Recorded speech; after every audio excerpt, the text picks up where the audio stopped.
بسم اللہ الرحمن الرحیم۔ ایک مسئلہ سماعت فرمائیں کہ اکثر ہمارے معاشرے میں یہ مسئلہ بہت زیادہ گردش کر رہا ہے کہ جب بندہ نماز پڑھ رہا ہوتا ہے تو اس میں اکثر اس کو کھانسی آتی ہے۔ کھانسی چونکہ غیر اختیاری فعل ہے، اس کو بندہ کنٹرول نہیں کر سکتا۔ نماز کے اندر کھانسنے سے نماز فاسد نہیں ہوتی، نماز نہیں ٹوٹتی۔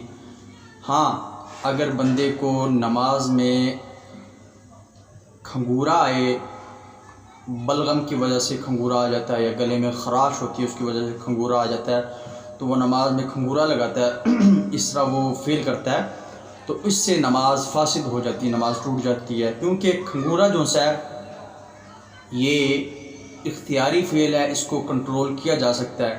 جو چیز نماز میں کنٹرول نہیں کی جا سکتی اس سے نماز فاسد نہیں ہوتی، لیکن جس سے اس کو کنٹرول کیا جا سکتا ہے اس چیز سے نماز فاسد ہو جاتی ہے۔ یہ تھا مقتدی کے لیے حکم۔